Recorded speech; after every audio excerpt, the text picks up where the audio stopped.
Beautiful Armenia, to know her is to love her, to cherish her, to protect her. Her lush mountains, green valleys, ancient temples and churches, and a heritage so rich in history that only she can have. These landmarks are so precious. They have been carefully protected and preserved and still stand today. Once you visit Armenia, a piece of her will remain with you forever. Her unforgettable memory will always draw you back. As the old saying goes, Aruna Kashume. She's breathtaking, picturesque, the signature of our culture and Christianity chiseled into stones called khachkars. Images of humans, animals, letters, symbols can be seen in petroglyphs in Karahunj, also known as the Armenian Stonehenge. Karahunj is located on a mountain in southern Armenia. Many centuries ago, she was large, vast, and powerful, proudly named the Armenian Highlands. The stones stand upright with man-made holes, perfectly aligned as if astronomers used them as archaic telescopes.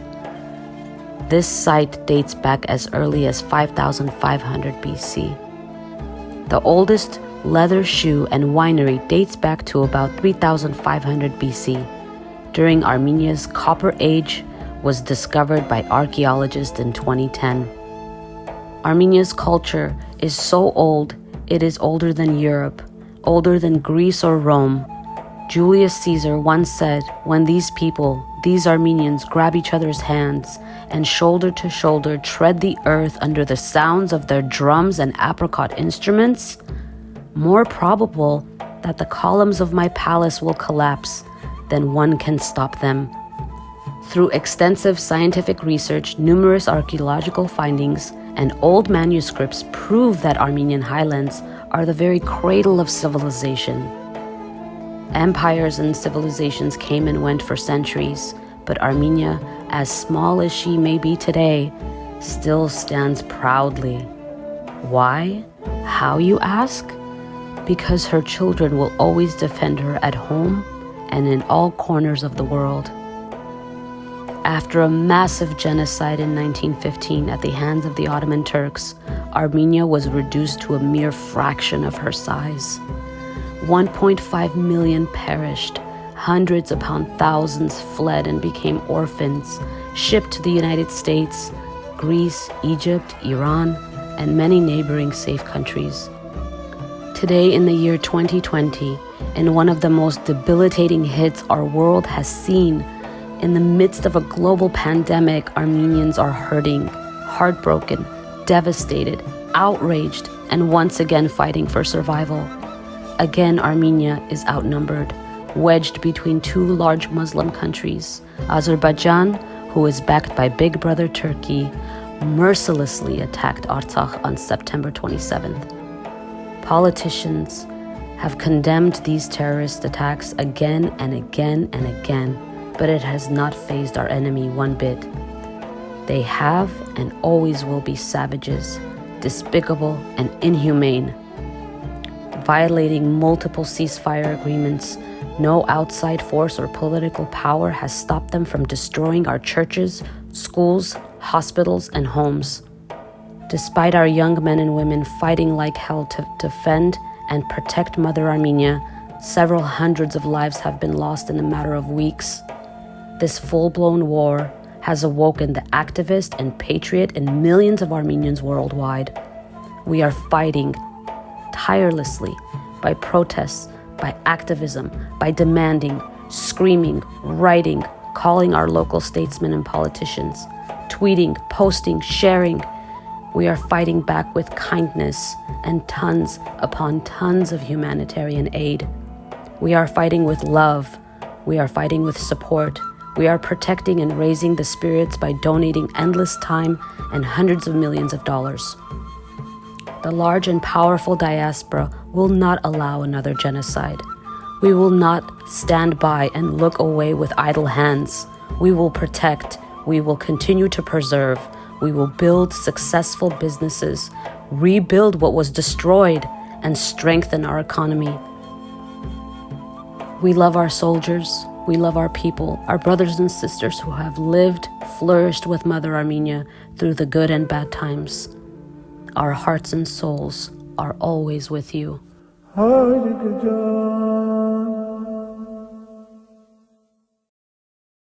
The last time we had a war was in 2016, April 2016, and I did an interview with Arman Vardanyan last year for Kandid Koffee.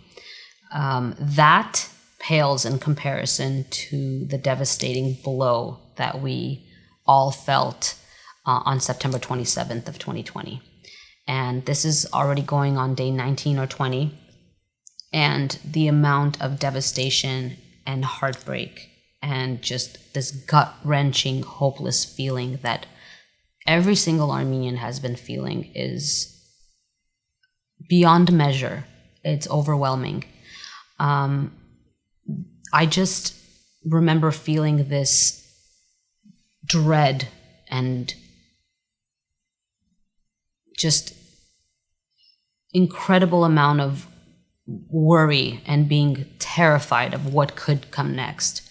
So for all of us to feel this absolutely devastating news, it hurts so bad because it's this overwhelming sense of history repeating itself and us feeling this terror and having to, be up in arms and trying to do everything to save our country, to save our people. And even though, as of now, nothing has actually happened to Yerevan City, which is the capital, it's still very, very hurtful because we have lost so many incredible young men who had their whole life ahead of them. To paint you a picture of how this kind of came full circle and what we had to endure to even get to this point, I'll tell you a story of my great-grandfather, so my father's grandfather. His name was Hovannes, and in 1915, he was living in Sepastia, Turkey. Now, before then, everything was pretty peaceful and calm between Armenians and the Turks. They were living together in the city, and there wasn't any kind of issues or animosity between either one of them. He was one of 11 children. He had 9 sisters and 2 brothers. And when that happened, every single family was either running away or being massacred in some degree. And unfortunately, he, like many, many others, his parents were killed, and his sisters, they had the option of possibly being taken by a young Turk or married into a Turkish family, and that way your life may be spared, but they all chose not to go that route. So it was assumed, because no one found them, that they had been killed as well.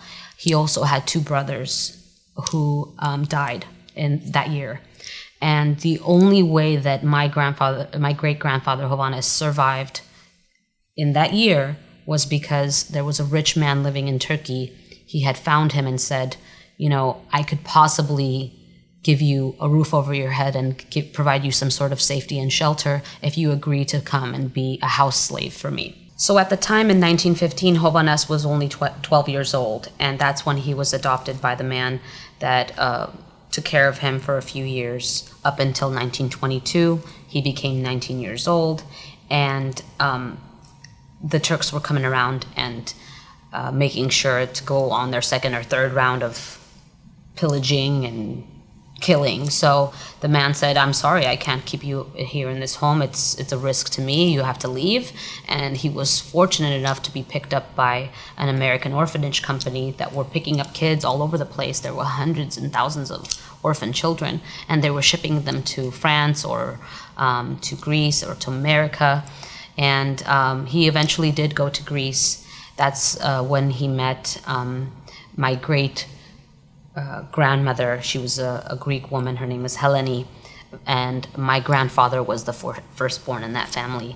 And eventually, my grandfather did come to Armenia, and that's where my father was born, and myself and my brother, and so on and so on. So it was through all this, tragedy and turmoil and sadness and grief that we came and got to the point where eventually, generation after generation, you are dispersed all over the place, and you end up in London or America or France or wherever. So we ended up in America, as you know, and this is just one of millions of stories where people had to go through this whole life of transition and survival.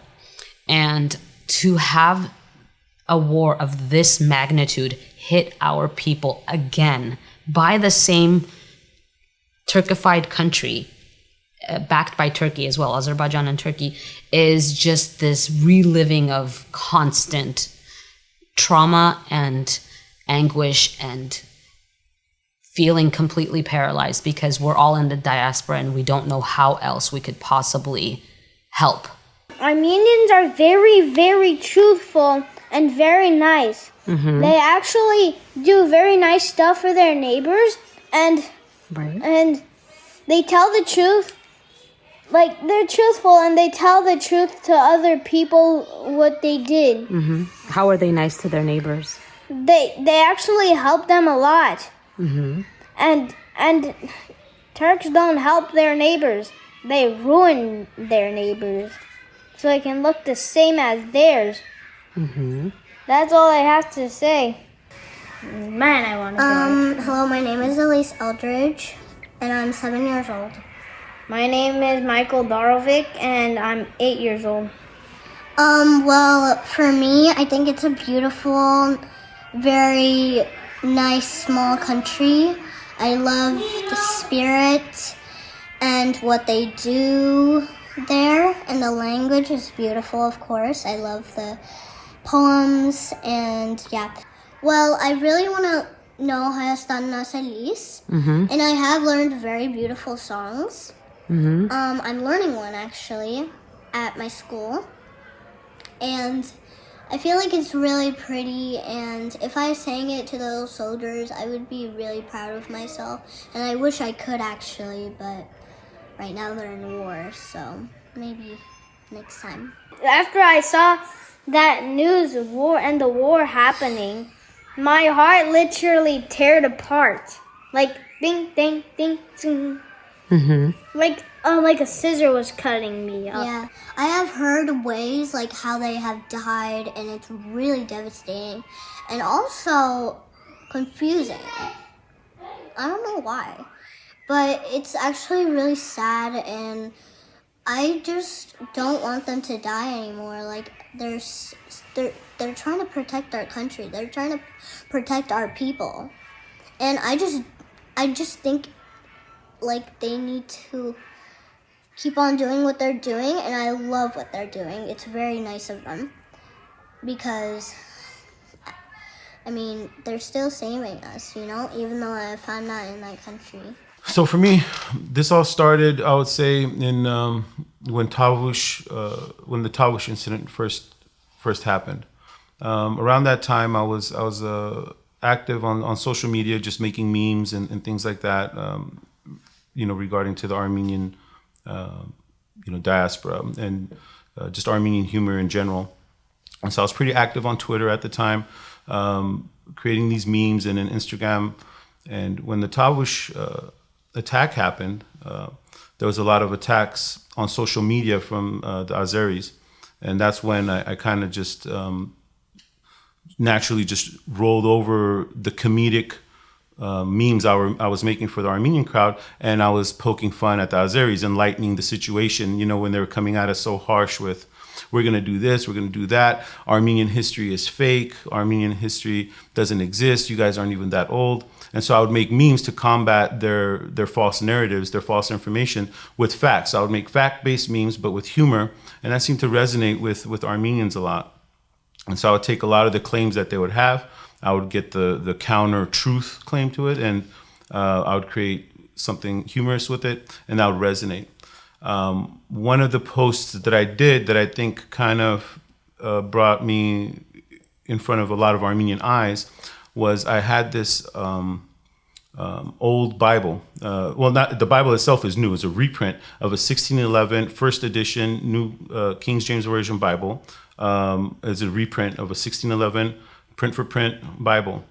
And in that Bible, like on the first page, it has the illustration of Noah's Ark and the tree of civilization that sparked out of, from Noah's story, right? If he descended down the mountains of Ararat.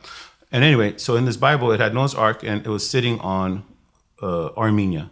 And then all of civilization sprouted from this. Now, this is a 1611 version, and it was in England, the first print of the King James Bible, and it was printed in England in 1611. So I took this and I made a quick little video about it. I go, look at this Bible. Azeris are saying, oh, Armenia didn't exist, but yet here we have a Bible that was made in 1611 that plainly considers Armenia the start of civilization. Whether or not that's true, that's a whole other topic of discussion. But here's this Bible that acknowledges Armenia exists, and not only that, it acknowledges Armenia existed in the beginning of time.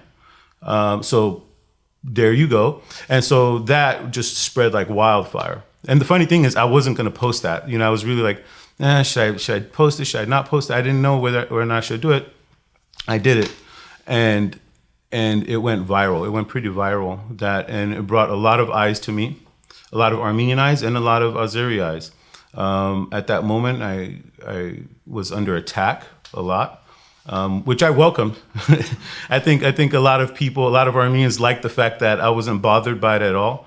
The constant, and that was the first, I think, we as a community saw their attacks. Now we're all used to it, right? Now everyone's like, oh, look, here's another one. Oh, here's another one. But at that time, it was like, whoa, what is this onslaught of massive attacks? I didn't know there were bots at the time. Is the first time I saw it, and I'm sure it was the first time a lot of other Armenians saw it, where I was being attacked by the thousands, by the hordes of these Azeri bots. And with that, I think brought a lot of Armenian eyes as well. And so my account became kind of like this hub of this social media battle, I think, that the beginnings of the Azeri and Armenian social media battles. I probably say my accounts was one of the first accounts to where that battle started ensuing, and you could see it happening. It just took on this natural role where I became like a hub of information, of people sharing their stories with me and me resharing it on their behalf. And then the protesting started taking place, and people wanted to get involved and all over the world. So I was getting people from Vienna, from France, from Armenia, from Russia, from all over the world sending me stuff to show, so that they could show the rest of the diaspora what's going on in their part of the world. And from there, it just became this constant flow of information. And then I would look at some information that didn't look right, and I would look into it, and I go, no, this is fake. I would actually just start culling the information and cleaning it up and making sure that whatever I was presenting was as factual as I could possibly, make it out to be. And so I think because of that, because of the approach of becoming a source of information that was somewhat reliable, I would say, and also I think my calm demeanor through it all, and not getting panicked, I guess. I think it drew a lot of people towards me, and it just my account started getting more and more eyes on it, and as such, more responsibilities were offered to me, and I gladly take them on. I'll shoulder as many as I can handle, because I think it's all of our duties to do whatever we can to help our brothers and sisters back home. I think if you're Armenian, any specialty that you have, anything that you can do, you need to do it. Everyone has a different specialty. Everyone has a different field of expertise, and whatever that field is, wherever you can fit in, you do it. It doesn't matter how tired you get, how worn out you get. I believe it is your duty. So I don't like, it's always great to feel appreciated. People come up to me and say, thank you. You're awesome. It makes me feel really awkward, because I don't know how to respond to that, because I don't feel like I'm doing anything special. I feel like I'm just being me, and I'm doing whatever comes naturally for me to do. And I think that everyone should do that. And so I don't really, it just makes me feel awkward. Sometimes I don't know how to respond to it. But again, I love the people I've met through this process. I've met so many wonderful Armenians. I always say that's the silver lining through all this, is that I've met so many Armenians from all over the world with so many different walks of life, so much different expertise. And I'm sure I'm not the only one. Every Armenian has met other Armenians, and I can't wait to see, once all this is finally over, what we're going to do with that. What we're going to do with this new diaspora network is just going to be amazing. I can't wait to see what we do with it, because up until now, the diaspora, each one of us has been in our own little hole with our own otar network. A few of us, I know in the LA area, we kept the Armenian network, but I know a lot of us did not. We had an otar network. And so I'm very excited to see, when all this is said and done, what we do with that, because we're going to do amazing things with it. Just because I know the level of trust we have with each other, and you couple that with our level of expertise, and we're forced to work together. And if you're Armenian, you know how hard it is for Armenians to work together, right? And everyone's the captain, no one's the sailor, So I can't wait to see. We're being forced into situations where some of us are going to have to be sailors, some of us are going to have to be captains. I always offer myself as a sailor, a servant. I try to check my ego whenever I can. I'm here to serve, my countrymen. And if it means I take a backseat, if it means I clean a toilet, I don't care what it is. If it's something that's going to help, I will do it. And I would expect every other Armenian to do the same. And so,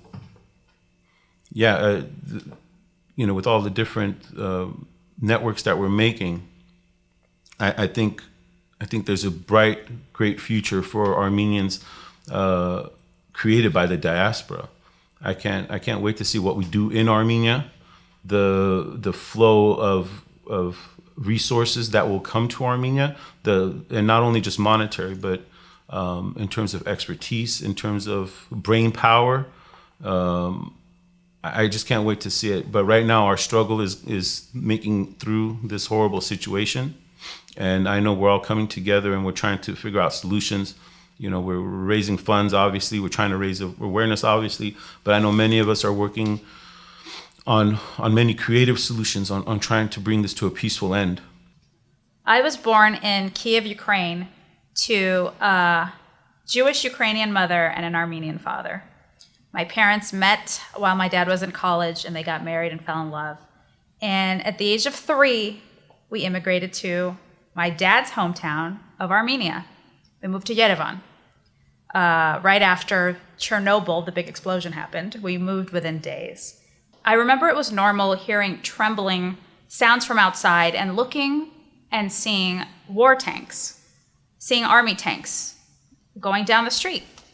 And soldiers, and I would ask my mom, what's going on outside? And she would say, honey, they're there to protect us. They're protecting Armenia. They're protecting the homeland. And for so many years, for 30 plus years, we have had to protect Artsakh. It was always vulnerable. And this war was really a long time coming. So it wasn't really about when, it was how. And the fact that it's happening now, during a global pandemic, when everybody is just busy fighting their own fight, it's frustrating. It's infuriating. And in a way, you almost feel as though you're powerless when you're in the diaspora and you're so far away from where everything is happening. And you think to yourself, well, there's little we can do. And that's not necessarily true. There's a lot we can do. We can give our time, we can give our efforts, we can give our dollars, and all of that makes such an impact. And as somebody who lived in Armenia as a child and immigrated to the United States at the age of 8, I still feel a strong connection to Armenia, even though I'm half Armenian. Even though I barely speak Armenian now because I replaced my Armenian with English when we moved here, I'm very much Armenian. And I've never felt more Armenian than I do now. I moved to Los Angeles 2 years ago after living in San Francisco most of my life. And I have to say, I'm so proud of the Armenian community here in LA. They're so active, they're so loud, they're so vibrant, they're so beautiful. They're such a wonderful representation of what we should be doing. And right now, the whole world is watching. They're not just watching Armenians from LA, they're watching Armenians from the whole world. And I'm proud of all of the efforts that have been made by Armenians all over the world. And I think that if we continue to roar, to let people hear our voice, they will respond. And a lot of the times, our voice is really the greatest weapon that we have. So if we continue to speak, to educate, it'll make all the difference. When I went to school and graduated from college, I knew that the only thing I wanted to do was to tell people stories. So I decided to become a journalist, and I never looked back. And I think the Armenian people have a story to tell right now. And it's a story about survival. It's a story about bravery and honor and heritage. And it's a story that the world needs to hear. My grandparents from both sides of my family were actually all from Karabakh. On my mom's side, my grandpa and grandma actually met in Baku. They moved when my mom was the firstborn. She was actually born in Karabakh, and she was there for a few months of her, beginning of her life, and she moved to Baku, where my grandma had my aunt and my uncle. My grandma was very adamant that their life in Azerbaijan cannot continue, and she convinced my grandpa to move to Armenia and set up life there. She said, basically, over my dead body, my children are not going to grow up in Azerbaijan because the end is going to be near and it's going to be dire. I was born in Armenia, so was my sister. Much of my adult life, I grew up in the United States, basically the last 20-something years. Last time I went back to Armenia was in last year, basically. And I kind of reignited this passion for Armenia for me. It was a very good time. I got to meet some of the people I haven't seen in ages, and it was a very interesting experience. It was a gratifying experience, and it kind of ignited that fire in me to be, what it means to be Armenian. Growing up here, I had an amazing childhood / young adult life. Got to experience high school, college in America, see what life is all about, and I have a great love and appreciation for this country and the opportunities that it afforded me. One of the many reasons Armenians left Armenia was because the opportunity wasn't there. Children's futures are at stake. So many people packed up and left. But I think in the end, that doesn't absolve you of your duty to your homeland, essentially. You as an Armenian need to uphold your duty to your homeland, and whatever your means are, it doesn't have to be financial. You can go do humanitarian work. You can pack up and go fight at the end of the day. Most people here have the opportunity to provide financial support to Armenia, and I think that's the utmost of utmost importance for the diaspora to do, whether you're in America, in Russia, in Europe, or wherever else you may be in the world. There's millions of Armenians, and if people just donate a little bit of their time, a little bit of their money, I think Armenia will be better off for it. My belief of the world is you need to be in a position of strength in order not to get bullied.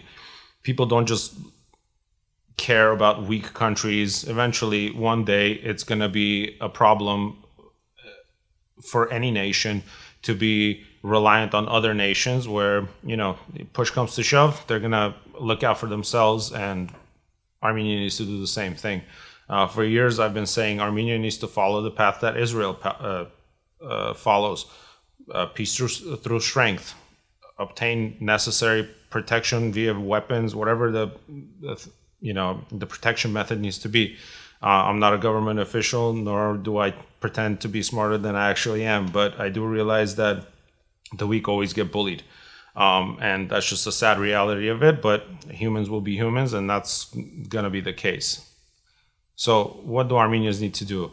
Armenians need to be very proactive during this entire, all the stuff that happened with Azerbaijan. Basically, like, it ignited a fire in me. It ignited a fire in basically everyone who hasn't had a chance to visit Armenia, grew up most of their life outside of Armenia, so they don't really know. We're born outside of the country. So all these people are all fired up right now, and they need to put Armenia's best asset, which is our minds, to work. So whether that's, through technology, through monetary support. I mean, not everyone can, get up, go over there and, provide humanitarian assistance. But many people here are pretty well off. Armenians are resourceful, very intelligent. Our mind is our best asset. Overall, I think Armenians are on the right path. We just need to unify our messaging and our way of doing things in general. The diaspora must set up a fund every month, whether you got $1 or $1 million that you can spare every month. We as Armenian Americans, we have a wonderful life here. We get to experience the best. Safety is not of concern, basically. We just have a very privileged place in life, and we got to realize that, and we got to make sure that, the small nation of Armenia doesn't, go to waste, essentially. And I think the monthly contributions, whether it's your money, it's your time, but it's got to be consistent. It can't be, let's just do it for a month or two, and then we'll just stop. I think they'll be okay. This war is not going to be over soon. This war is going to get messy and complicated and expensive.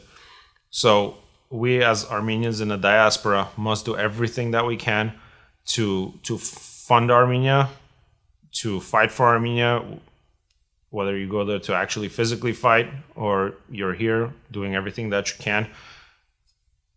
We just have to keep it going. This love and unity that we felt with each other, Jogovurt, is a big deal for us. We need to keep that. We need to use that. We need to put those emotions into a bottle and take it with us for the rest of our lives. Everything we felt throughout this, the good, the bad, and we need to use that to fuel the future success of the Armenian people. We've come a long way since the genocide, and we're going to go an even longer way. All we need to do is stay united. Our secret ingredient is our unity. That's where our strength is, Jogovurt. The support system that we created, the networking that we created, this needs to be our new standard, period, from this day forward. If we want future generations of Armenians, our kids, their kids, to not feel the kind of hate and the abandonment that we felt since September 27, this is our new standard. Together, unity, love. I love you all so much. You guys wouldn't imagine. The future's in our hands, and it starts right now. We're just getting started.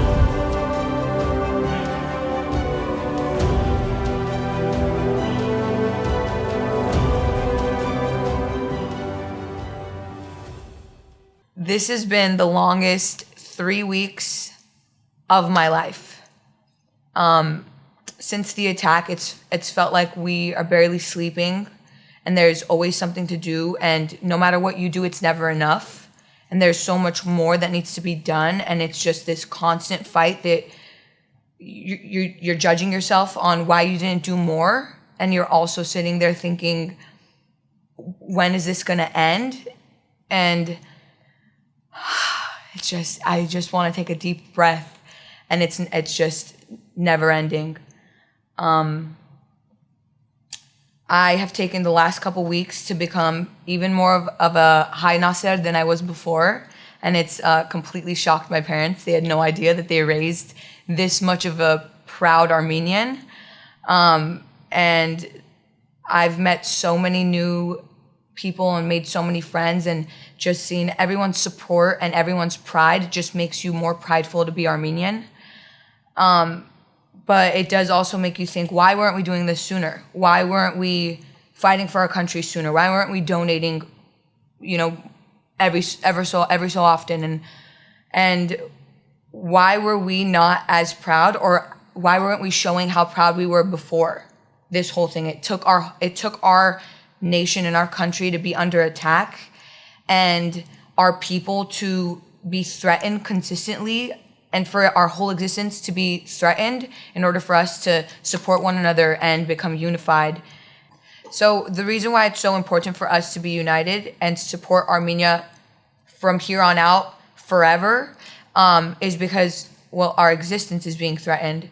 The existence of Armenia is being threatened. And being as proud as we are, none of us are going to be okay with in Armenia ceasing to exist, especially by people who don't have a brain. But I do think that unity on all fronts in every way is very, very important. And, we should take one from the Jews. They support each other through and through because they know that if they needed support, they'd get it. And I think that that's something that the Armenian people need to incorporate. We need to want the best for our neighbor and know that our neighbor will stand by our side if we need that. I think that another very important thing that I noticed throughout the last 3 weeks is the Armenian culture is we're known for our festivities. We're known for our culture and our tradition and our positivity and our happiness. And you see videos of our soldiers dancing and singing and instilling so much confidence in us that I feel the need to tell everyone that we need to do that for them. And I noticed so many people are focusing on the negative and on a celebrity deleting a post. Or, you get a call from someone in Armenia and they're crying and we're now all in panic, when it should really be us just remembering our devotion to God and staying positive and true to who we are as Armenians, and knowing that we will not fail. We've come this far because of who we are. We've come this far because of how happy we are and how positive we are and how grateful we are for the lives that we've been given. And we just need to focus on that throughout all of this. Don't let these sheep destroy us. Don't let the things that they're posting, bring us down and make us feel like we're not winning. At the end of the day, they are sheep and they are copying everything that we're doing. And it's important to know that we are going to win. We say it all the time, but we need to believe it.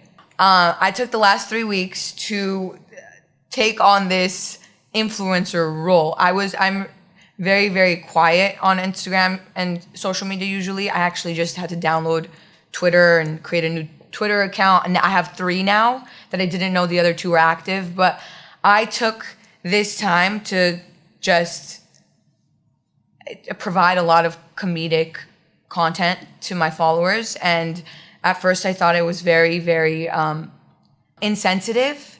And then I realized when I got messages from everyone that they were just like, we needed this break. We needed this laugh. I guess it's a lot easier for me to stay positive and to focus on the bigger picture. And so when, I was getting threats and I was getting these really ignorant comments, it was easy for me to just crack a joke. And so I would post that for my followers to see, and they loved it. They took it and they went. And so I was sending sheep videos and Steve Carell from Anchorman just doing gibberish, and I would send that to them, and a bunch of my followers started copying what I was doing, and it kind of took away the anger that they had, and they were no longer focusing on how upsetting what they were hearing was, and instead they were like, let's make a joke and let's laugh about it. And then they were spreading that, and then other people were laughing about it, and I just find that it's really, really important to, I know that it's so negative and sad, and we're losing a lot of our, young kids, but I think that they were smiling and laughing till the end, and I think that we owe it to them to stay positive and to continue fighting all of our battle. I am a CPA, so influencer is not my role. It might be now, but it wasn't before. Prior to this, I was a boring CPA. I did taxes. I'm speaking in past tense, so you know that it's real. I'm now an influencer. But my job does not entail social media whatsoever. And so I was noticing in the last 3 weeks, I'm not even looking at my screen activity tracking time because I know it's going to be a ridiculous amount because I was barely sleeping. I was constantly on my phone checking social media to see what dumb shit these sheep have posted next and to see where else I can make a joke. So I encourage everyone, if you don't have a Twitter, get a Twitter. If you don't have Instagram, get an Instagram. It's very important that we spread, the good word. And we just have to keep pushing for the world to recognize Artsakh and to sanction Turkey and to sanction Azerbaijan. They can't continue their terrorism.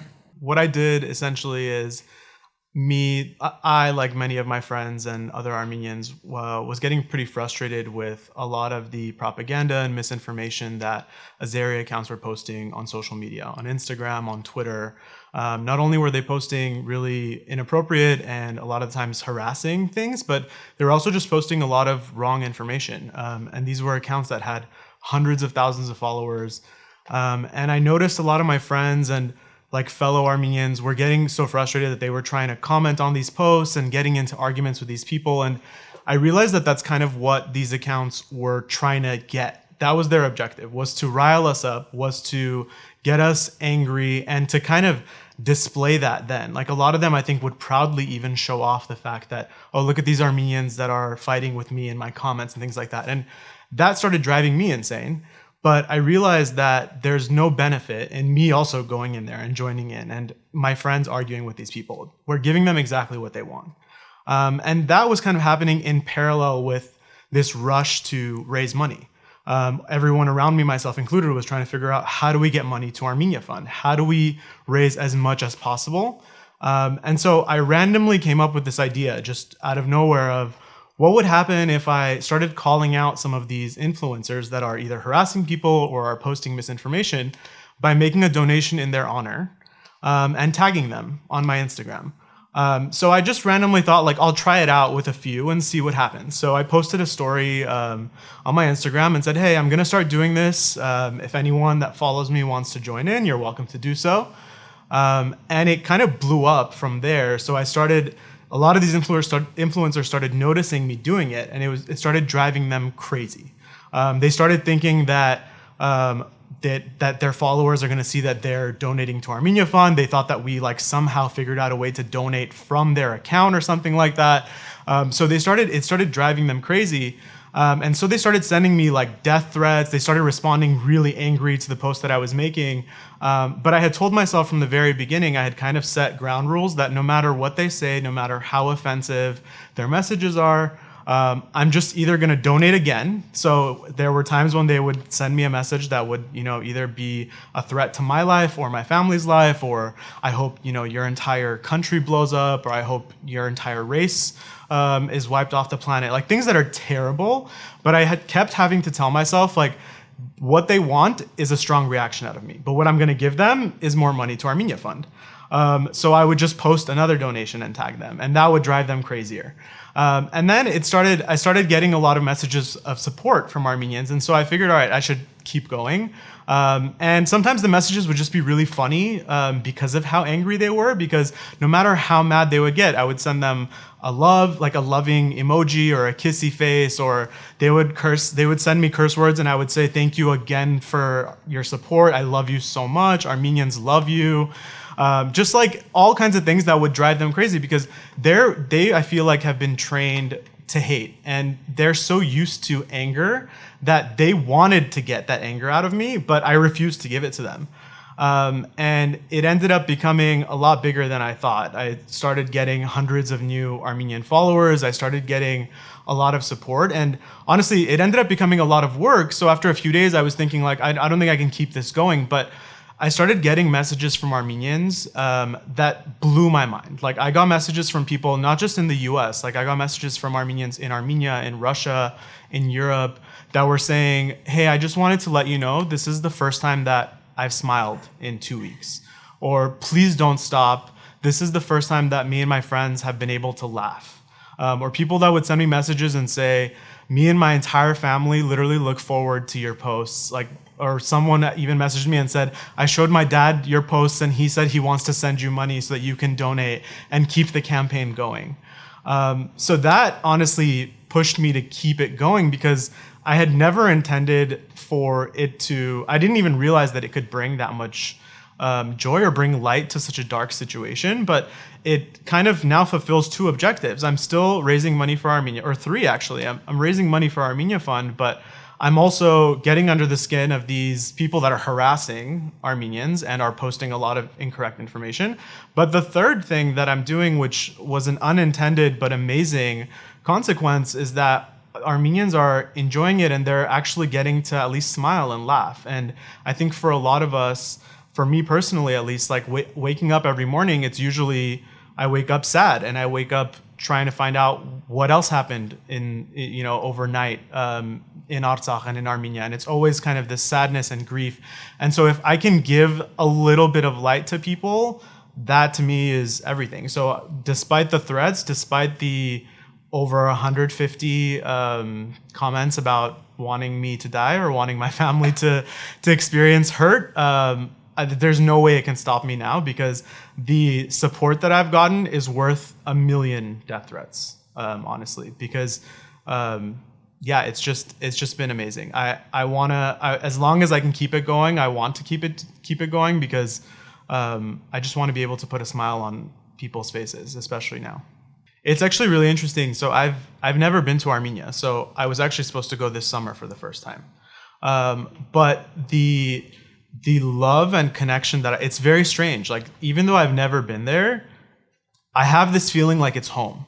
And I think that's so unique with Armenians. And I think that it's very rare for anyone for any other culture to feel that way. And it's hard for me to explain that to non-Armenians. And that's kind of what has made me want to not just raise money and do these things and make Armenians happy, but like every single day, even though I wake up sad and dealing with grief, I'm also all day long racking my brain of what else can I do? What else can I do to help Armenia? What else can I do to help Armenians? And I think a lot of that is just because of that like generational trauma that we've all grown up with. Even though I have never been to Armenia and I know that obviously my ancestors were affected by it, but I grew up here. So even with the American upbringing, the American education system, I feel that weight and that sorrow that my ancestors have had to deal with for centuries. And I would see it at most in like my grandparents. Like I remember with my grandmother, she was the nicest, sweetest person in the world. But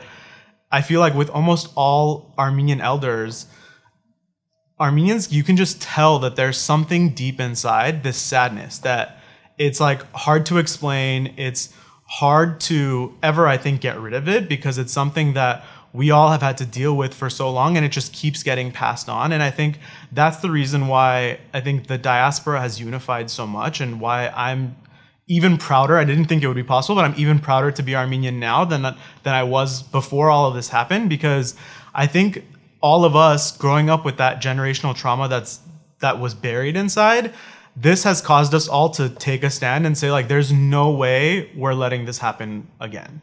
Like, and I think that is the one thing that will prevent another genocide from happening. I think that's the thing that is going to keep us on this planet and keep us thriving, not just surviving. And that's why I've been so passionate about helping Armenia Fund and helping Armenians in general. And I'm constantly thinking of other ways to help because, I just grew up with this appreciation and love for our amazing and unique culture. And I want to make sure that there's nothing that can get in the way of us getting bigger and stronger and louder not just in America, but in Armenia and everywhere else where the Armenian diaspora is. I just want us to be able to overcome that trauma and finally live in a world where we don't have to constantly be worried that tomorrow there could be another attack or there could be another war or our status is just dangling and in question. I am really confident that in my generation's lifetime, we're going to be able to, because of our unity, because of our strength, and because of how wide we've gotten as a diaspora, I'm confident that we'll be able to put an end to that and be able to live without that fear.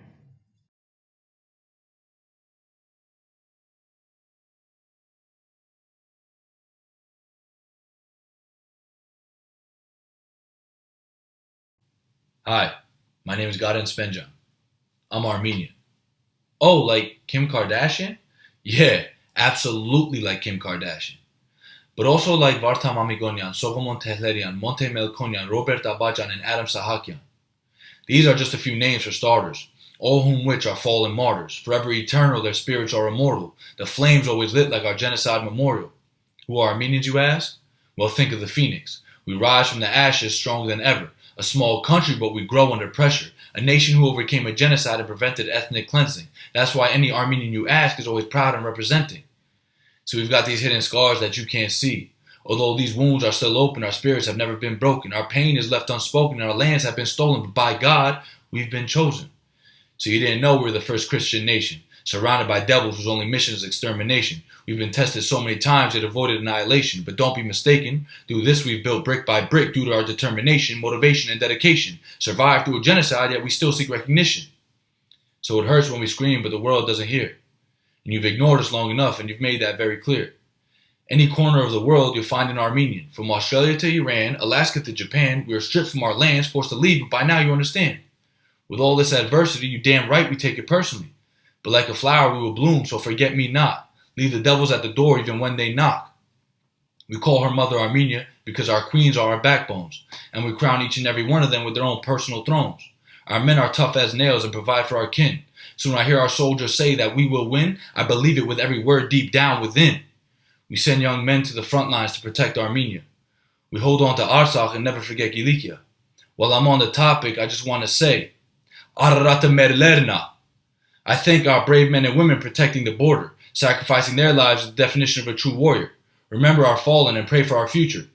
You would love Armenia if you just knew her. So I wrote that poem called Maid Hayastan because, for 28 years of my life, I feel like my pain hasn't been heard, my voice hasn't been heard.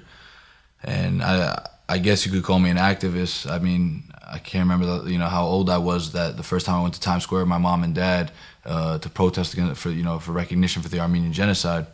And I wanted to find a way how I could connect or I could have non-Armenians relate, how they could feel the struggle in me and in my voice and the pain in my eyes. So, so I put it to paper because I know a lot of the young generation doesn't want to sit there and listen to a lecture. They don't want to read a paragraph or something they see online, an article. I figured, how can I relate to someone?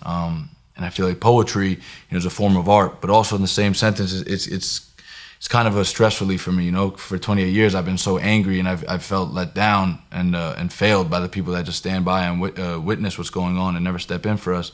I felt like this was a way for me to relieve stress, because the heavy stress comes from that diaspora's guilt. I've got cousins who have fought in the first war 30 years ago, and I'm over here. I'm fighting the war I can with social media. Standing outside of news outlets, trying to get our voices heard. Emailing politicians or whatever it may be. While I've got family on the front lines doing their business, and it's that guilt that wanted me to get my point across and make sure people hear not just my voice but every other Armenian in the world that feels that same struggle.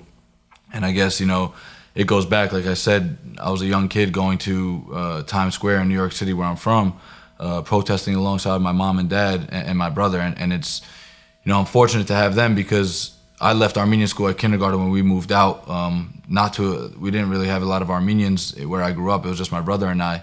And I didn't have that, upbringing like everyone in LA does with 18 different schools that you could go to and, your neighbor being Armenian.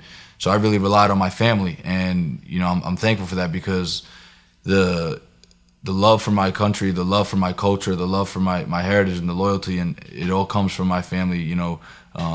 Being taught the language at home, being taught the history at home, and the September 27th was a very tough day, but how Armenians are is we're strong within ourselves, a strength in numbers. So I remember in July when the attacks happened, I remember we got word that New York City Azerbaijanis and Turks were gonna come towards our Armenian missions building in the city, and my dad quickly sent my brother and I a text. He said, "I'll be there in 45 minutes." So he asked my mom to stay home, and it was about 19 of us and 150 Turks and Azeris, and we just stood in front of our missions building, and it was kind of symbolic. We're defending ours, essentially. It's our mission building, just like our people are defending our land, our historic land of Armenia and Artsakh to this day. That's essentially why I wrote the poem, and I felt like it's my duty to continue to speak up and use my voice. I know I'm loud. I know it's been mentioned that not everybody wants to be a general, and sometimes people don't want to be a soldier, but I'll do anything for my people, and whether it's I step up, take the lead, or if I listen to what directions are given, I'm always front line for what I can do here. I came to LA to gather more information on what LA Armenians are doing. I flew out here just this week because LA Armenians set the bar so high for us, and we're so proud. You guys set the expectations on how to get your point across, how to get heard.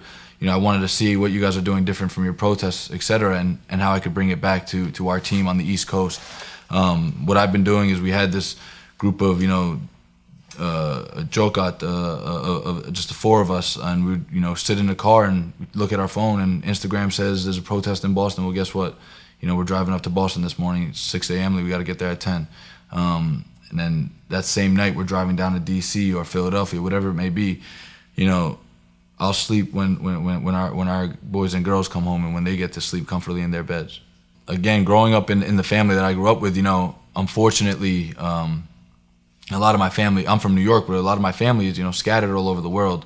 I've got my uncle who lives in the city near me, which is great, but then I've got two other uncles that live in New Zealand, and that, in a sense, that's direct correlation to the genocide when all Armenians were displaced. I've got family in China, in Australia, in Lebanon, in London, France. It's all over. So it was my family and our group of Armenian friends that were able to help me keep my ties to my country. And again, I'm thankful for my parents, because as a young kid growing up, we'd wake up to, how can we help Armenia? How can we help Armenia prosper? So I was fortunate enough when I was 18 to get picked up and play for the Armenian national team on the basketball team.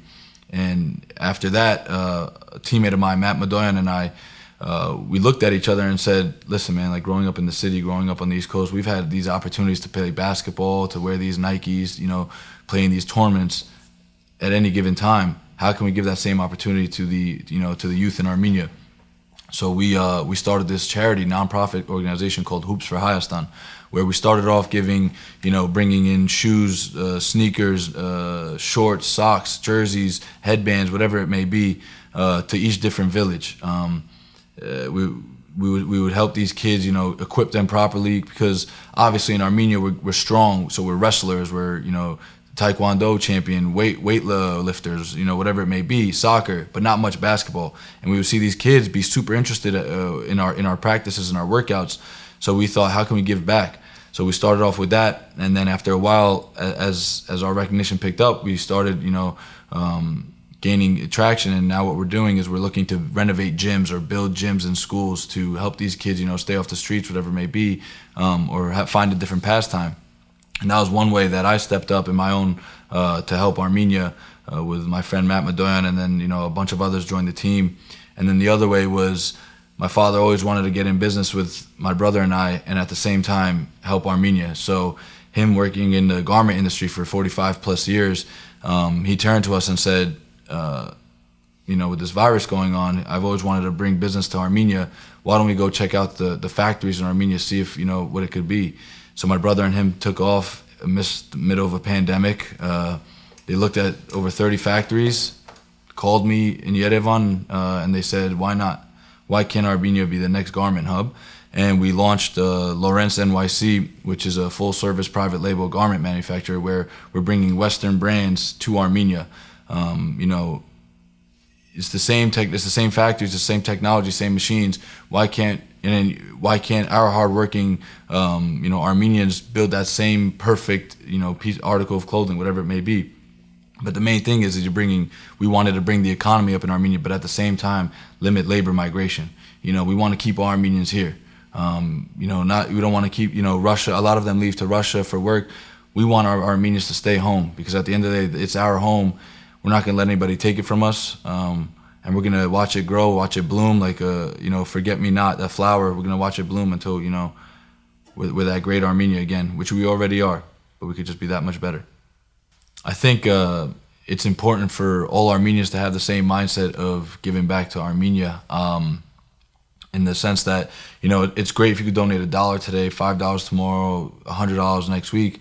But make sure we're reoccurring, because what we have to do now is rebuild. And when we say Menak Chek, when we tell the Armenians over there that they're not alone, we have to stand by that, and we have to help rebuild the country, because sending $5, $10 now is amazing, but down the road, when we want to go back home, when we can go back home, we want to make sure it feels like home. We want to make sure everything is rebuilt, everything is what it once was, and thus more. So I think if all Armenians continue to stay like this, me Brunsk, like one fist, we're all united. I think we're on the right path. And they thought this war was gonna finish us, but they're wrong. In fact, I've never felt more united with my brothers and sisters than this day. And I'm proud of that, and I'm proud to be Armenian. And I just want to say I love each and every Armenian across the world, and I'm proud of everyone.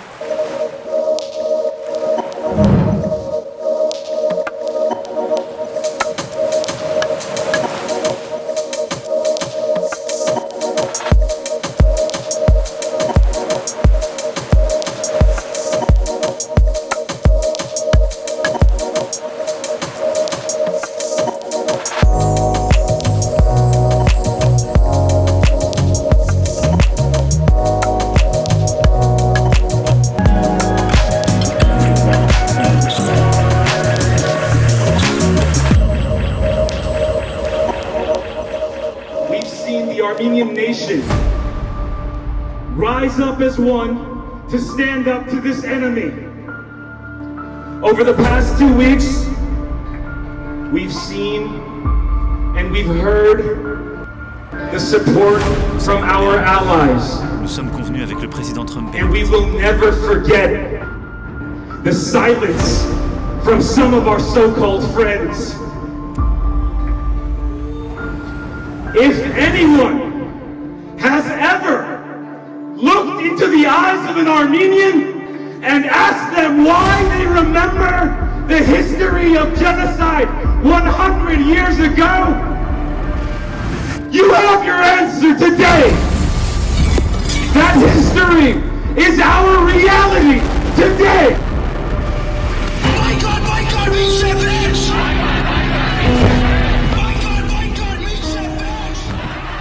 So in terms of community organizing, after the September 27th war started, we've seen protests and demonstrations that have organized all across our community in Southern California, all across the United States, and all across the globe. And that day that we had a protest in Glendale, I had the opportunity to share some of my thoughts, and those thoughts came from a place of rage and a place of frustration. Being an Armenian American, in this time of war, in this time of crisis, in this time of need for our people, there is a certain feeling of powerlessness. And that culminates in anger. Anger for the international community not doing anything to help our people. Anger at the inability for us to be more useful and more helpful for our brothers and sisters in Artsakh. And our frustration with the unjust system that we live in right now. I personally was born and raised in Southern California in Orange County. I went to a Armenian elementary school called Ari Giragos Minasyan down in Orange County. I'm a proud alumni of that school, but I also grew up in a community that had a small, tightly knit Armenian presence. It wasn't Glendale, it wasn't Hollywood or the Valley. And I went to a high school where the only other Armenian was my sister that went there. And my identity, aside from my family, came from my involvement in the Armenian Youth Federation, the AYF, eventually in the ARF, in the Armenian Revolutionary Federation. And through those opportunities, through those organizations, I've been involved in countless demonstrations, whether they have to do with Artsakh, Armenian genocide justice. I've had the opportunity to spend a lot of time in the homeland, whether it's in Armenia, in Artsakh, in Javakh, spending time not only getting to know people and friends and making those friendships, but also trying to create a tangible connection with the homeland.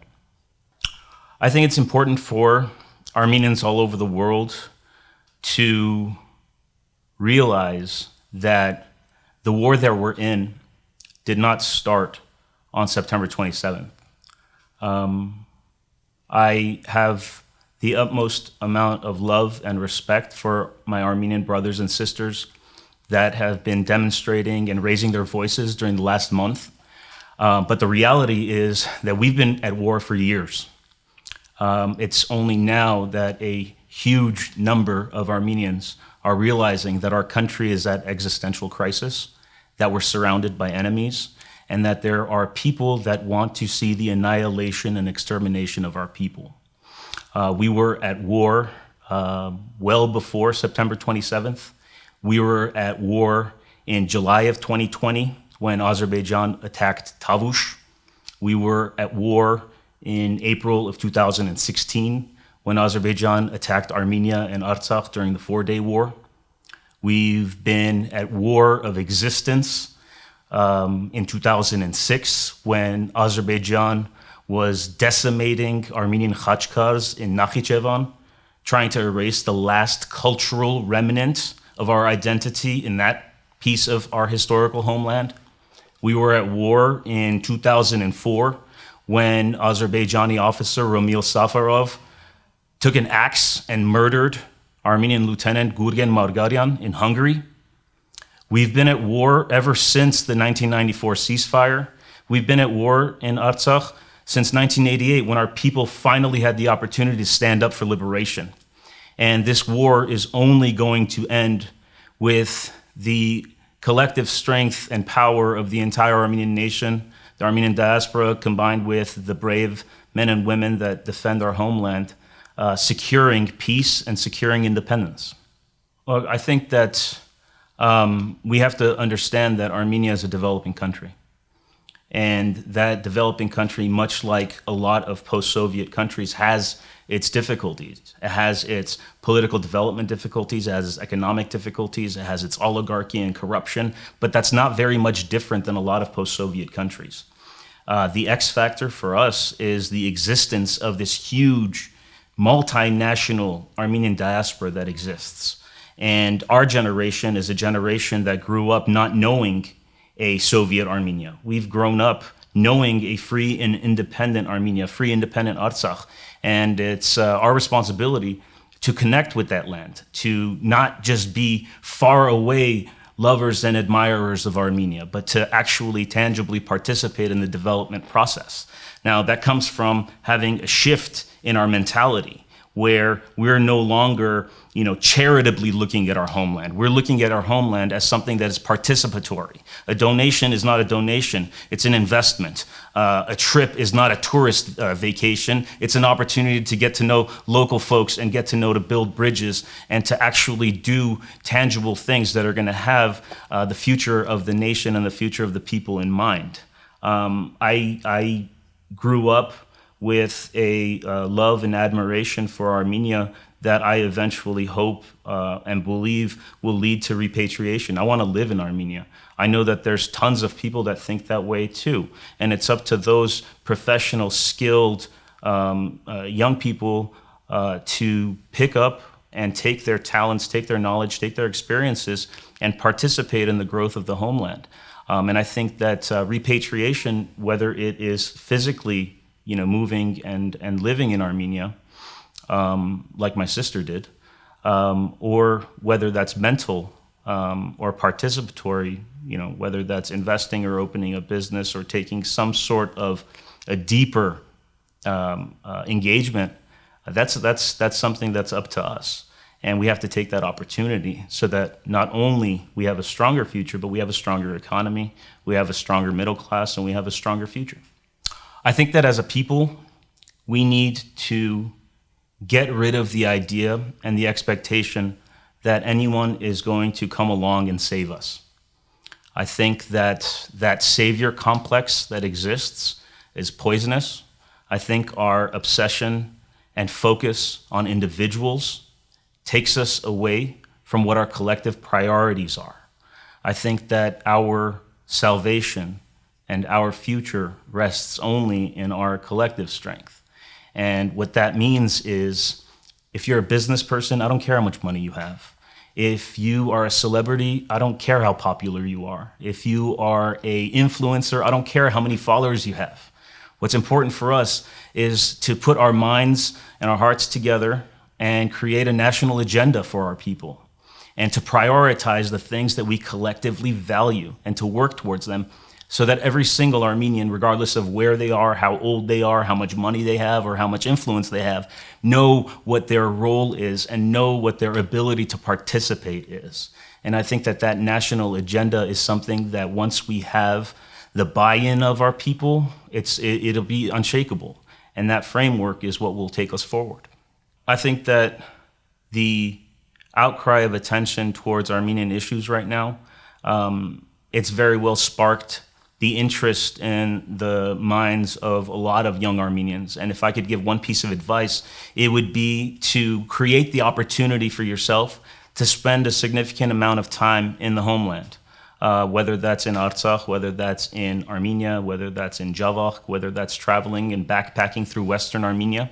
I think that as a people, we need to become more and more familiar with our homeland, with the actual soil, with the people that occupy that soil, live on that soil, breathe that air, and have the ability to have a combined and collective future together. I can say the one word that comes to mind is feeling a little bit disabled. Like there's nothing that is enough that we are doing, and there's nothing that we can contribute more than, life itself that is being pretty much contributed by the Armenian soldiers, our young men and women that are there. And I feel like anything we do over here just doesn't feel enough, but best believe that we, as Armenian Americans, are doing the most we can. We have not slept a wink since this September 27th.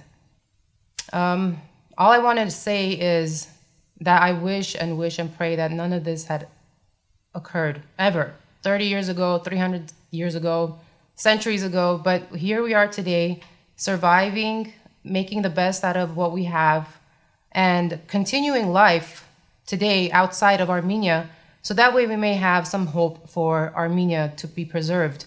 And I feel that we now kind of stop fixing. How do you say that in English? Like we kind of woke up to what just happened here, and we woke up to it kind of abruptly.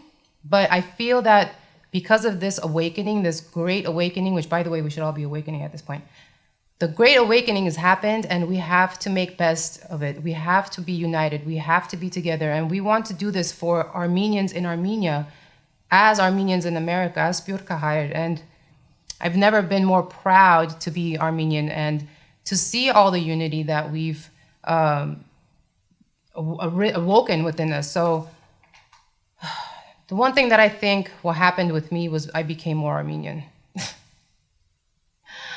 I think that's what happened with me. And I'm doing the best I can right now, and sparking interest in my children about how Armenian they are and how much Armenian they want to be. And it's strengthened my heritage, my genes, my Armenianness.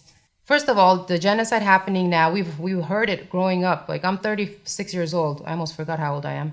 I'm 36 years old, and all I heard was the genocide and how it affected us and how our parents couldn't get over, and just even the Gharaba war. Look at all these traumas that just keep happening over and over again, all the loss of life.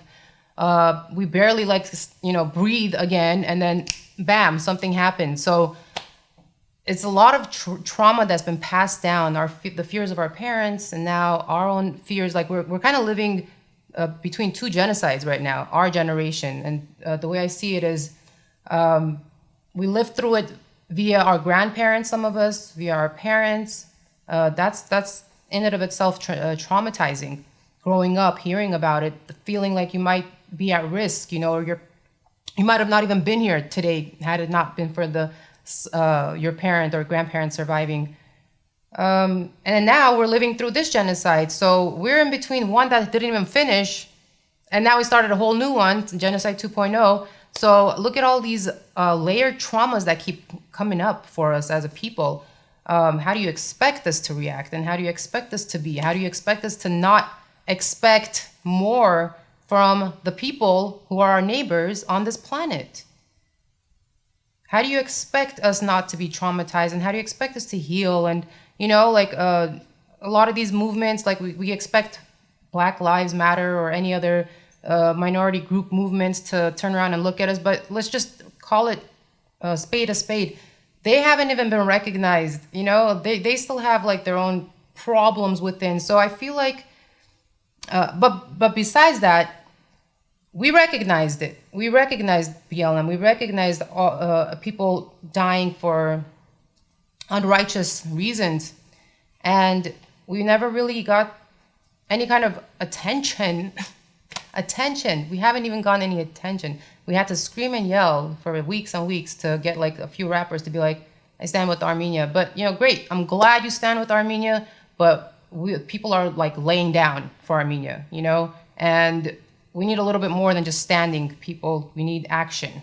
I guess I can tell the story about how I became an Armenian, because I'm a fifth generation American.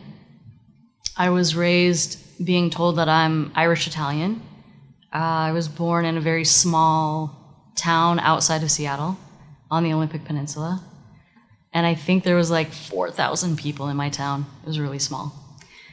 I moved here to Los Angeles in 2001 to pursue film and TV career. I was in the assistant directing department, and I accidentally fell in love with an Armenian and married him, and we have 3 kids. And through this learning about Armenian culture, and he's very Armenian nationalist, he's 100% Armenian, born in Gyumri, moved to Yerevan when he was 5, served in the Soviet military, and moved here to Los Angeles in '88 with his family. There's something that really resonated in that with me.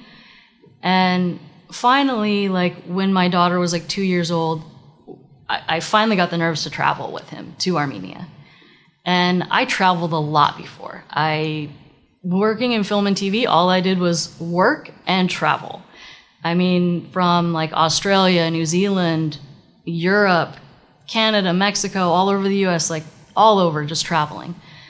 So he always tried to explain to me like what Armenia was, what it looked like, and I didn't really know what to expect, because you see pictures of Yerevan and it's newer and very European, and then when you're there and you go like 15 minutes out of Yerevan, you're in like a village, like old world village, like real culture still exists, like the old ways of living, and it's really amazing to see. And I remember when I got there, I just fell in love with Armenia. I mean, head over heels, in love with it. And everything about it, like the Armenian spirit, the culture, the food, just the way we can just go anywhere there and like immediately you're family. And so we were there for a month, and I really didn't want to leave. Like, come the time for us to go, I was literally crying going to the airport, like not wanting to go. And I told my husband, I'm like, can we please buy a house here? Like, we should live here part-time. And we did end up buying land so we can build a house in Yerevan. When we go to Armenia, we don't just like, oh, we're renting a house and we're staying in Yerevan. We kind of rent an SUV and throw the kids in the SUV and travel like gypsies from like village to village, which kind of adds to the adventure. We have friends now like kind of all over, so we kind of go visit them, or sometimes we stay with families we don't know. And then it's like, wake up and there's like a cow at my window, you know, and it's very fun kind of experience because our kids growing up in Los Angeles, you know, they don't see cows around here. So it's a fun experience for them to do all of this, but it's also been growing my love for this place. And we've been to Artsakh twice on our travels. And my husband and I partnered with 2 other families to build a resort there. And it opened last summer. And right now, since the war's been happening, our resort has turned into just helping the soldiers. We are feeding any soldiers coming by for free. Every day we're getting loads of wood and flour so that they can keep baking bread. And our friend Arshak was taking bread to the front lines yesterday, and he's like, we talk to him every night we call, and he goes, he was so scared. He's like, I almost died today. He's like, I barely escaped a bombing that was happening. And you know, it takes everything in us on this side to like not really cry and react and just try to stay strong for everybody there that's fighting. You know, they're fighting, and it's like from here we're trying to support them. I'm becoming more and more Armenian like every day. And turns out I wanted to be Armenian so bad I did a DNA test. And I did while I was in Armenia last year. I didn't expect to get the results while I was there. They said it was going to take like up to 12 weeks to get the results back. And they got it back to me in like 6 weeks. So while I was sitting in Armenia, in Yerevan, I opened up my DNA results, and sure enough, I was 8% Armenian. And my husband could never understand my love for Armenia. He could never understand why I'm there and I just don't want to leave. Like, what's drawing me? He's always like, I don't understand why you love my homeland so much when you're not Armenian. And I like showed him my results, and I'm like, I'm Armenian. And I do kind of round it up like every year. I kind of add a couple more percentages on there. But I've dedicated my life to strengthening Armenia, and it didn't take this war for me to do it. I fell in love with an Armenian that made me fall in love with Armenia. And 2 years ago, I invested in this company to bring there, and we are right now with Vahan of the Shirak Center certifying our first lands organic in the Shirak region. It's on the border of Turkey across from the old ruins of Ani. So it's really exciting to see that we're moving forward, and we're doing this because what we can bring to Armenia is economic stability through organic regenerative farming, that we're not going to compromise culture, we're not going to compromise lifestyle. I love that we can come in here and help stabilize the economy, have a great export that's all Armenian produce. And we don't have to just buy from the town that we set up in. We get to buy from all villages, anywhere in Armenia and Artsakh, and it's going to help bring money and income into the villages where they don't have to come. Like, we're not like a car manufacturing company where, hey, we're building a warehouse and you have to come here to work. We're going to employ them in their villages and help them certify their lands organic, and every year we'll buy from them, like in perpetuity, so that they'll know that they'll always have a job and keep their culture that I love so much.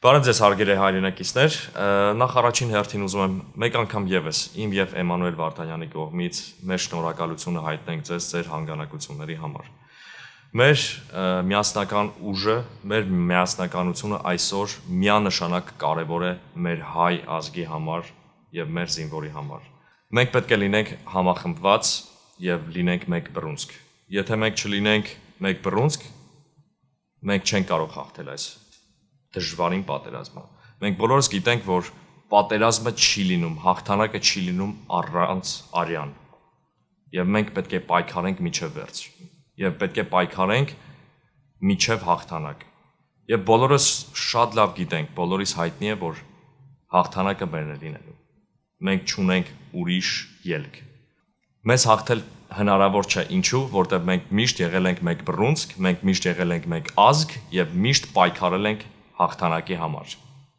Այսօր ավելին քան երբեք մենք պետք է լինենք համախմբված։ Ժամը մոտարապես 11:30 առավոտյան, երբ մենք արդեն հասել ենք Lennox եւ Western խաչմերուկը, մենք ունենք ընդամենը մեկ սեղան եւ երկու աթոռ։ Ես եւ Էմանուել Վարդանյանը։ Մեզ միացան բազմաթիվ երիտասարդներ, ովքեր որ իրոք շատ օգնեցին մեզ ոգևորվածությունը շատ էր իրանց մեջ, այդ հայրենասիրությունը, այդ գումար տալը, իրանք իրոք անբացատրելի մի հատ էմոցիաներ ենք մենք ապրել այդ մի քանի ժամվա ընթացքում։ Մենք ճիշտ ասած գումար, որ ինչ որ գոլ կար, որ այդ գումարը հավաքենք, կար մոտարապես 50-ից $100,000, բայց երեկոյան արդեն ժամը 6-ի սահմաններում մեր գումարը արդեն մոտարապես $200,000 էր հասել։ Ու այդ օրը մենք հավաքեցինք մոտարապես $265,000, հետո հաջորդ օրը մեզ Helpful Foundation-ը նաև նվիրաբերեց $40,000 եւ այդ ամենը, այդ գումարը մենք կրկնապատկել ենք եւ մոտարապես հաշվարկով $800,000-ի նվիրատվություն ենք արել համահայկական հիմնադրամին։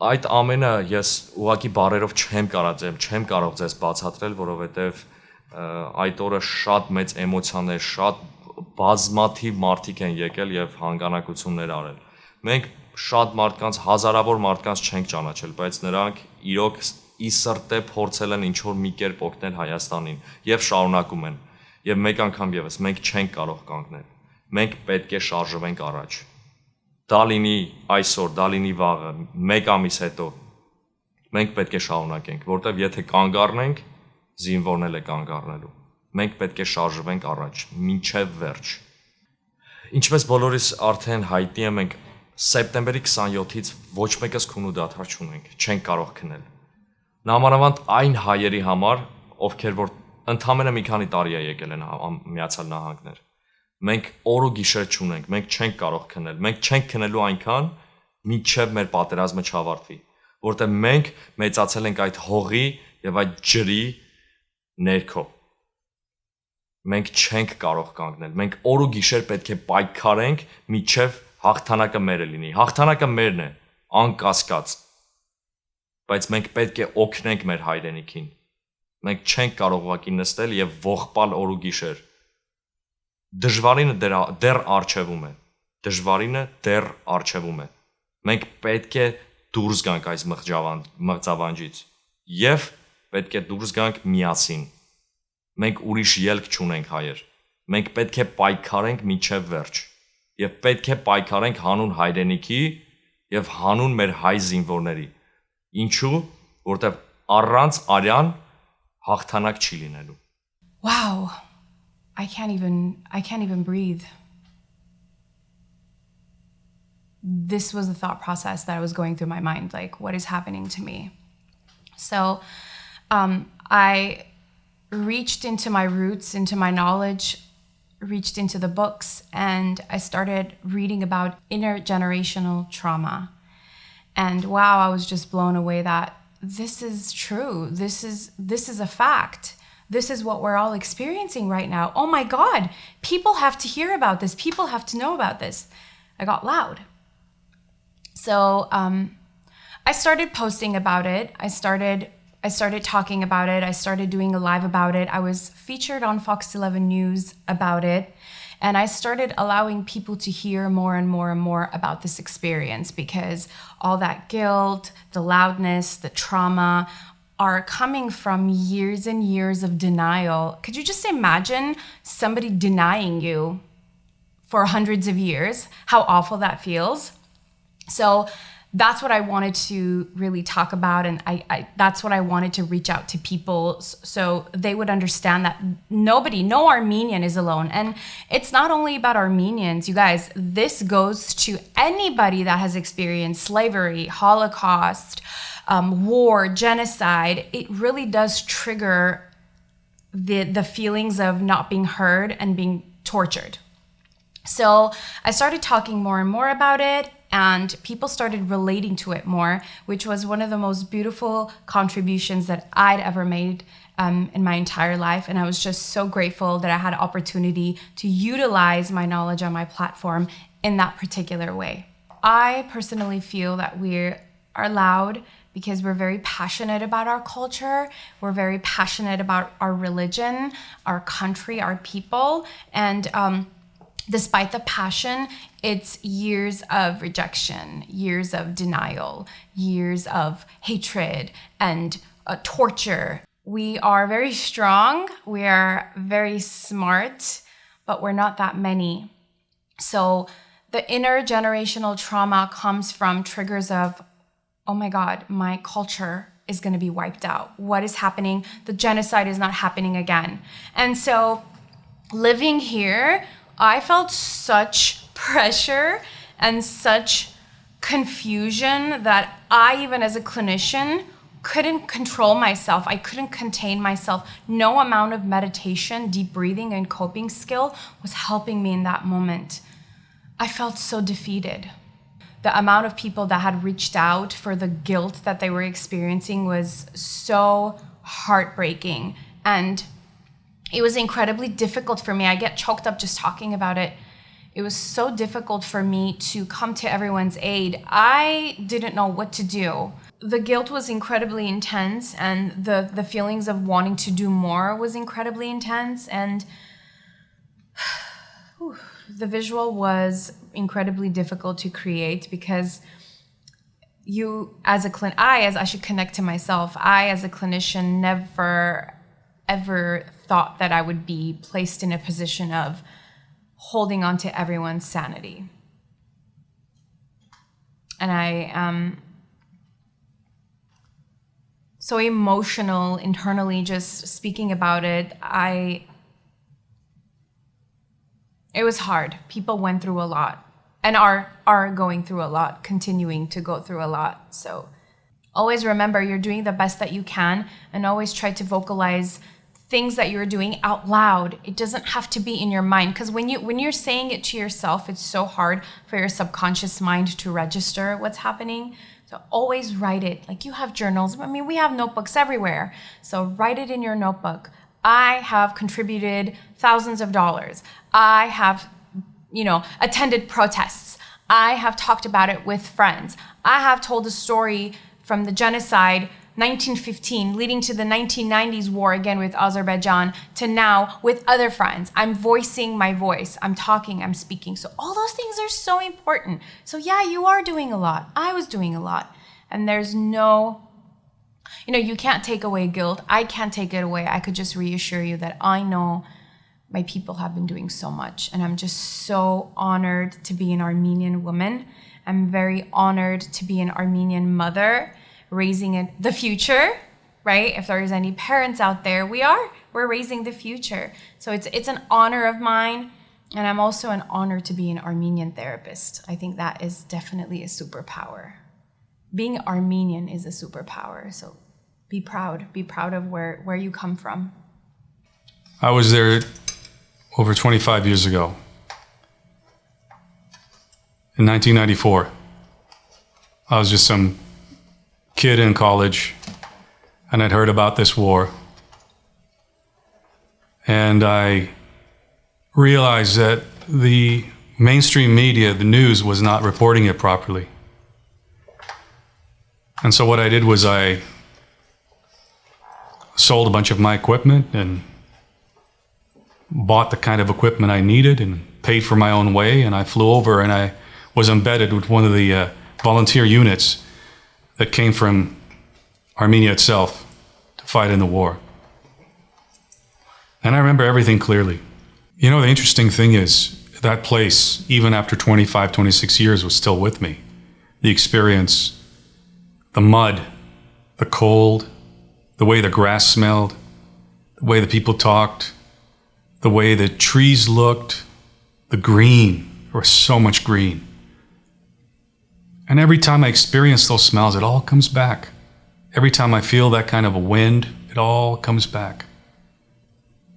So you can imagine when I was back just last year at this time teaching at the Tumo in Stepanakert, I made a point to go there to that specific one and teach the kids, the people that I was filming 25 years ago, because I wanted to see how far Artsakh had actually come. Had the promise been fulfilled? And slowly and surely it seemed like something was about to happen. Those kids were just like any other kids anywhere else. But I realized what it was like living in a land that's in a frozen conflict, an unrecognized land. Nevertheless, when people are living in a land that's been their ancient homeland for such a long time, but yet no one else on the whole planet, no one else agrees with them that this is their home. Imagine living in a place like that, and you know what? You could smell it, you could feel it in the air. You could look at the sky, and the sky felt heavy, at least to me. But people were living a life. They were making a go of it. They were moving forward. There was a place for them in this world.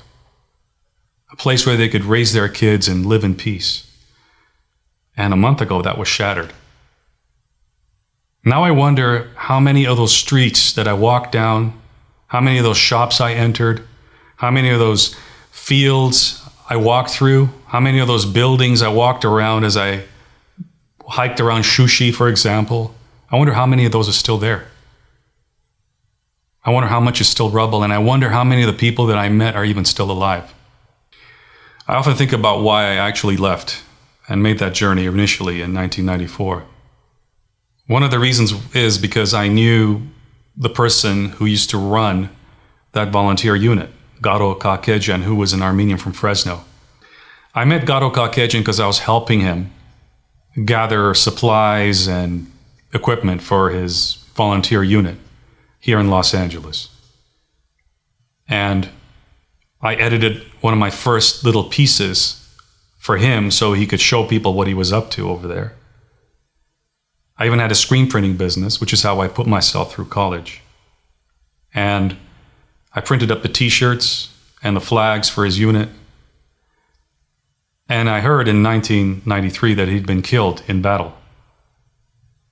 And that's why in 1994, when I heard there was a unit that was forming up to go back, I wanted to go as a documentary filmmaker, as an embedded journalist, because the news media had completely blacked out this whole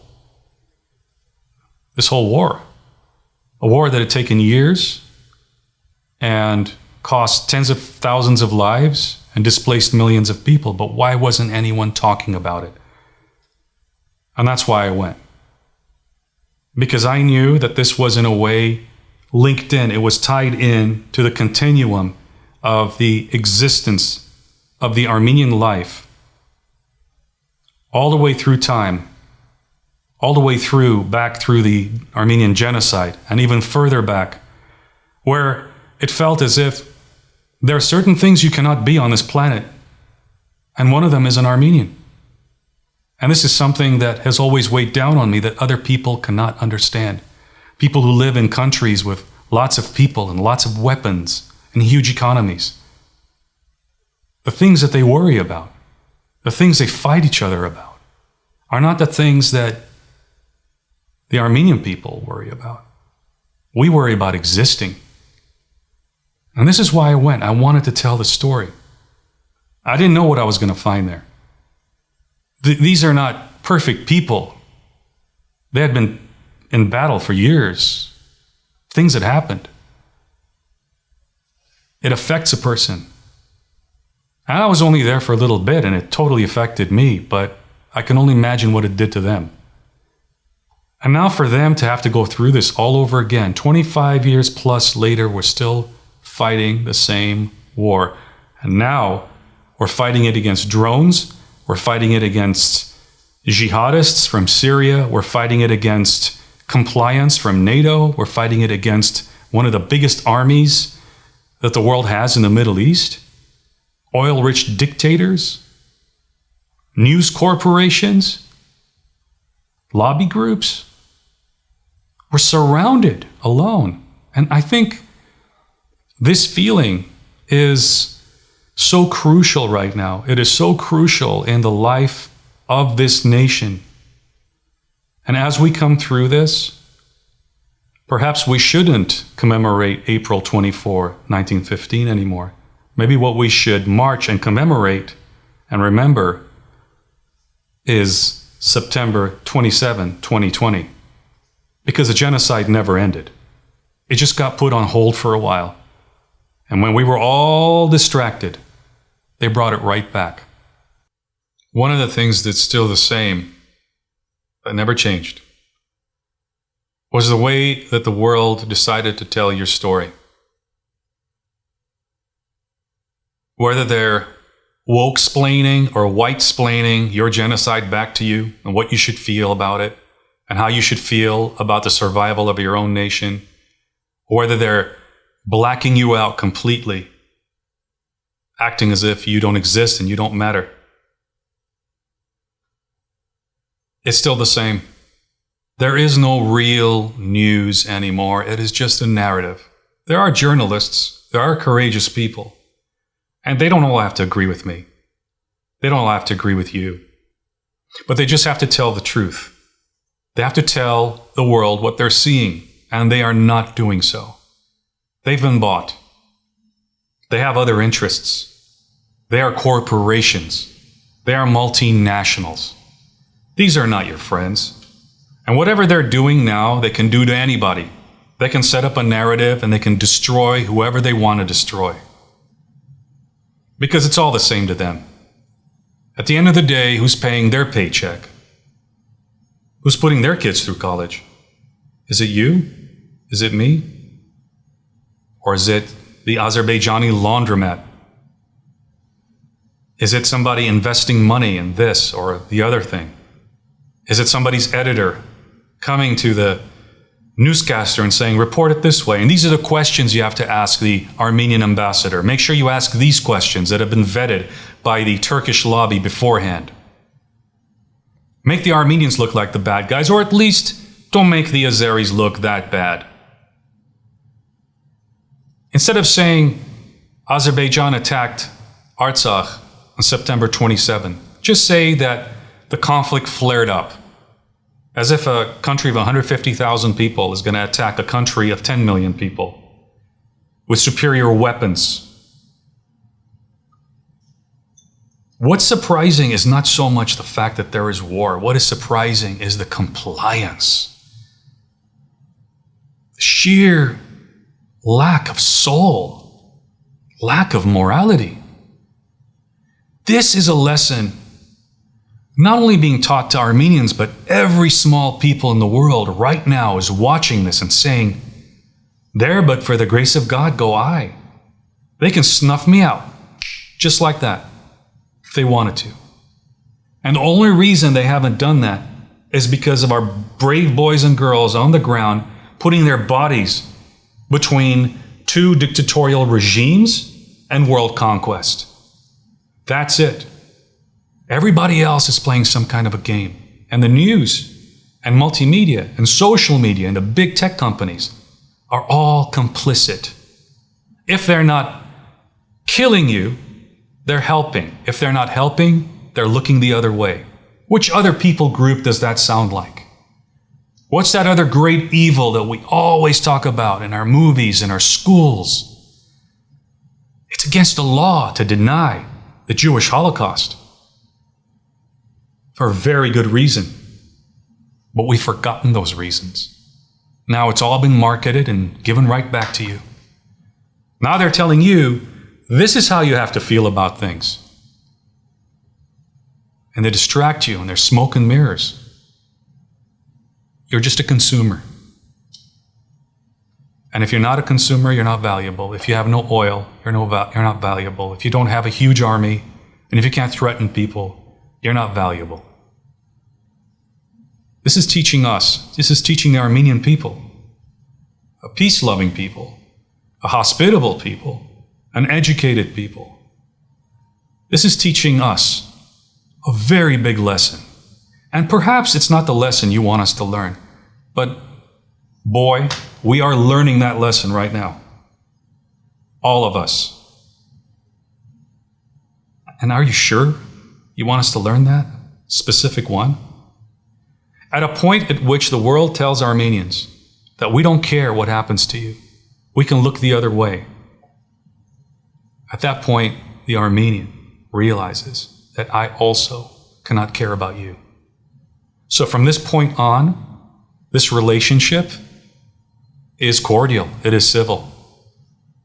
But I understand now where I stand with you. And perhaps you didn't want me to know that.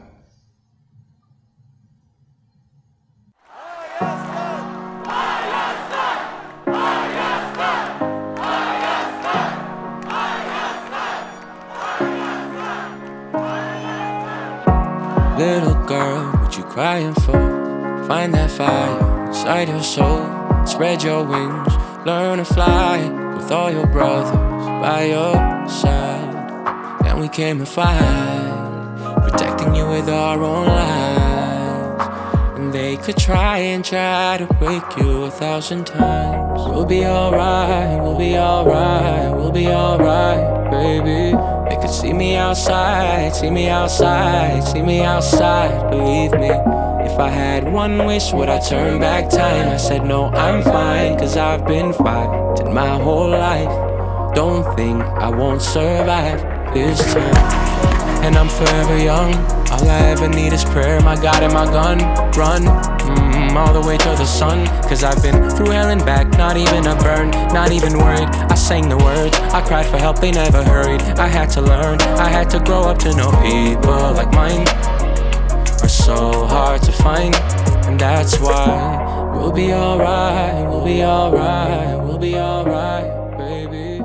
They could see me outside. I think it was pretty obvious to any and every Armenian, whether they're back home or around the world.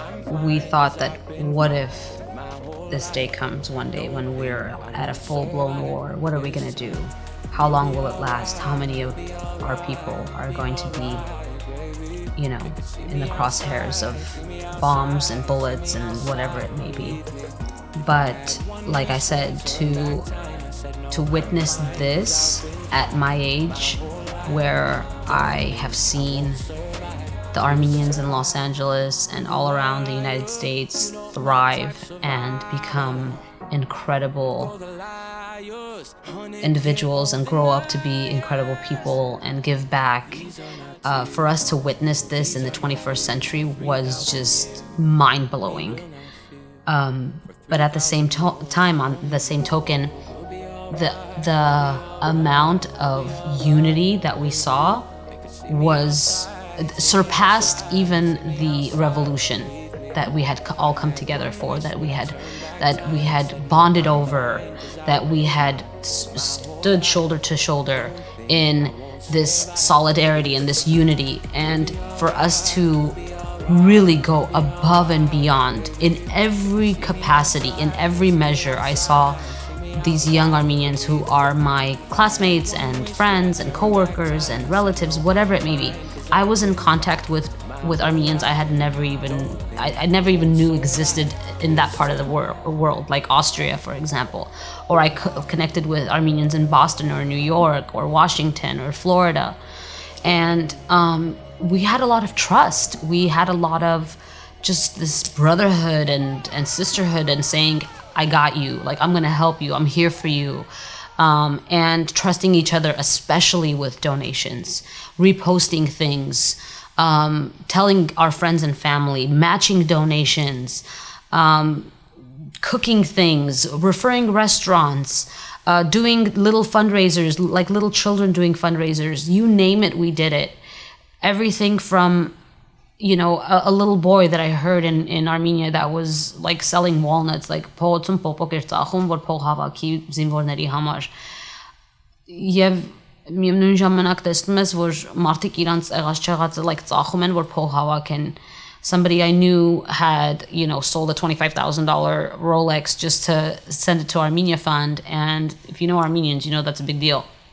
So it was just an incredible amount of just being there for each other, being present and saying, I am going to do everything in my power to help our country within a matter of days, you know, millions and millions of dollars and humanitarian efforts and first aid and you name it, we got it done. So that was an incredible thing to see amongst my peers and my friends, people my age, the millennials, they really came through. As for my parents and other parents around that age or a little bit even older, I mean, it was just, they were in awe and we were giving them that duch and that energy to feel like the children that they had raised were really hurting as much as they were. Even though we probably hadn't seen Armenia in many years or hadn't gone back or we were born here, it didn't even matter anymore. Everyone was on the same page, and that was to do everything within our power to help our country.